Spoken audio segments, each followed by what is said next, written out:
जरूर ननद रानी ने ही उकसाया होगा अपने पति को थप्पड़ मारने के लिए, वरना कोई पढ़ा लिखा इंसान भला क्यों किसी औरत पर हाथ उठाएगा। सिम्मी जी को ढंग से संस्कार देने चाहिए थे मम्मी जी। बहू मीरा ताना कसते हुए बोली। ये सुनकर गरिमा जी के दिल के टुकड़े टुकड़े हो गए। दुनिया को क्या जवाब दे, या तो खुद की बहू उनके संस्कारों पर उंगली उठा रही थी। उन्होंने अपना गुस्सा पीते हुए कहा, बहु संस्कार तो मैंने अपने दोनों बच्चों को बराबर ही दिए थे। अगर मेरे ही संस्कारों में कमी होती तो तुम इस घर में बैठी नहीं होती। मरहम नहीं लगा सकती तो कम से कम आग भी मत लगाओ। मम्मी जी, ये तो मेरे संस्कार है कि मैं अब तक यहाँ रुकी हुई हूँ, वरना इतना कुछ सुनने के बावजूद तो कोई भी यहाँ नहीं रुकता। मीरा मुंह बिगाड़ते हुए बोली। सही कहा बहू, जिस पर बीतती है ना उसे ही पता चलता है। लोगों का क्या है, जबान हिलाने में उनका क्या जाता है। आखिर गरिमा जी ने जवाब दिया तो मीरा चुप हो गई। गरिमा जी वैसे ही बहुत दुखी थी। आज उनकी बेटी सिम्मी पर उसके पति ने हाथ उठाया था, लेकिन यहाँ तो बहू ही बातें बना रही थी। एक औरत होकर वो इस बात को नहीं समझ रही थी कि किसी औरत पर उसका पति कैसे हाथ उठा सकता है। गरिमा जी के दो बच्चे थे, मनीष और सिम्मी। उनके पति का देहांत तो काफी समय पहले ही हो चुका था। उन्होंने ही एक स्कूल में नौकरी कर अपने दोनों बच्चों को पाला था। दोनों को काफी उच्च शिक्षित किया था कि आज दोनों अपने पैरों पे खड़े थे। जब दोनों अपने पैरों पे खड़े हो गए तब गरिमा जी ने दोनों का विवाह कर दिया। मनीष की शादी जहाँ मीरा के साथ हुई थी, वही सिम्मी की शादी तरुण के साथ। तरुण के माता पिता भी उसके साथ ही रहते थे, लेकिन दोनों ही पुराने ख्यालात के थे। उन्हें सिम्मी के नौकरी करने से समस्या नहीं थी, पर वो लोग उम्मीद करते थे कि सिम्मी ही घर का सारा काम करे। सुबह सारा काम करके ही जाए और फिर ऑफिस से आने के बाद दोबारा काम पे लग जाए। नौकर चाकर को अपने घर में रखना उन्हें अच्छा नहीं लगता था। सिम्मी और तरुण ने नौकर रखने की कोशिश भी की थी, लेकिन 2 घंटे भी नहीं बीते होंगे कि उन लोगों ने उसकी नाक में इतना दम कर दिया कि वो अपने आप ही काम छोड़कर भाग गया। इस कारण घर में धीरे धीरे कलह का माहौल रहने लगा। एक बार सिम्मी और तरुण के कहने पर गरिमा जी ने समझाने की कोशिश की थी, लेकिन उन लोगों ने इस बात को गलत ही ले लिया और उनके मुंह पर ही कह दिया, आपको हमारे घर में बोलने की जरूरत नहीं है। हम अच्छे से जानते हैं कि हमें हमारा घर कैसे चलाना है। बेटी का ससुराल था, इसलिए गरिमा जी चुप हो गई। उन्होंने तरुण और सिम्मी को अपने लेवल पर ही कुछ संभालने को कहा। जब तरुण सिम्मी की मदद करने लगा तो इससे भी उसके सास ससुर को समस्या थी। अरे, हमने तो अपने बेटे से कभी घर का काम नहीं कराया, और इसे देखो, उसे भी अपने साथ घर के कामों में लगा दिया। अरे, बेटा ही उसका गुलाम हो रहा है तो इसे क्या कहे। आजकल की लड़कियां कहाँ ससुराल में निभाना चाहती है।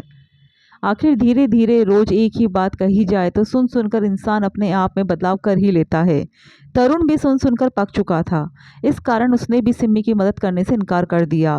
पर सिम्मी थी तो इंसान ही ना, कोई मशीन थोड़ी ना थी कितना काम अकेली कर ले। आखिर उसका भी सब्र जवाब देने लगा था, और इस कारण उसकी भी तरुण से बहस होने लगी थी। पर आज बहस इतनी बढ़ जाएगी इसकी उम्मीद नहीं थी। सुबह सुबह सिम्मी का फोन आया था। आज तो तरुण उसे थप्पड़ दे मारा। सुबह से गरिमा जी और उनका बेटा मनीष वहीं पर थे। उन लोगों ने सिम्मी के सास ससुर को समझाने की बहुत कोशिश की, लेकिन वो तो समझना ही नहीं चाह रहे थे। इसके सास ससुर ने तो सीधे सीधे मुंह पर ही कह दिया, हमें समझाने की जगह अपनी बेटी को समझाइए। ससुराल में रहना है तो हमारे हिसाब से रहना पड़ेगा, वरना ले जाइए से यहाँ से। लेकिन हैरानी उन लोगों को इस बात की हुई कि तरुण ने कुछ नहीं कहा। ये देखकर सिम्मी ने वहां से आने का निर्णय ले लिया और वो गरिमा जी के साथ आ गई। लेकिन तब से मीरा इस तरह की बातें कर रही थी। सुन सुनकर सिम्मी को भी बुरा लग रहा था। खैर, एक सप्ताह बाद तरुण खुद ही सिम्मी को लेने आ गया, क्योंकि वो उस रिश्ते को तोड़ने के पक्ष में नहीं था। हालांकि उसके माता पिता इसके पक्ष में नहीं थे, पर जब तरुण नहीं माना तो वो लोग उसके बड़े भैया भाभी के पास चले गए। भाभी घर पर ही रहकर घर का काम संभालती थी, इस कारण से उन लोगों को वहाँ कोई दिक्कत नहीं थी। खैर, इधर सिम्मी तरुण के साथ वापस रवाना हो गई, क्योंकि उसे भी अपनी शादी तोड़ने में कोई इंटरेस्ट नहीं था। पर अभी 2-4 दिन ही बीते थे कि मीरा सुबह सुबह किसी के फोन आने पर अपने मायके रवाना हो गई। गरिमा जी ने पूछा भी, लेकिन उसने कुछ बताया नहीं। लेकिन जब वो शाम को वापस आई तब गरिमा जी ने पूछा, बहू कहाँ गई थी तुम, कुछ बताकर भी नहीं गई। तब मीरा अपनी आंखों में आंसू भरते हुए बोली, क्या बताओ मम्मी जी, मेरी छोटी बहन को उसके पति ने बहुत मारा। उसकी हालत यह है कि वो रोई जा रही थी। कोई ऐसे कैसे अपनी पत्नी पर हाथ उठा सकता है। मेरे पापा मम्मी ने तो उसके खिलाफ घरेलू हिंसा का केस कर दिया। अच्छा, पर क्यों मारा, मीरा जी ने कहा। अरे मम्मी जी, वही घर की छोटी छोटी बातें। लेकिन अब मम्मी पापा उसे अच्छे से सबक सिखा देंगे। ऐसे कैसे उन्होंने मेरी बहन पर हाथ उठाया। लेकिन बहू, उनके खिलाफ केस करने से पहले एक बार सोच कर देखा तो होता कि कहीं तुम्हारी बहन ने ही तो उन्हें उकसाया नहीं था। ये सुनकर मीरा भड़क गई। मम्मी जी, आप ऐसे कैसे कह रहे हो? भला कोई लड़की खुद मार खाने के लिए किसी को उकसाएगी क्या? अरे हाँ, ये बात तो मैंने सोची ही नहीं।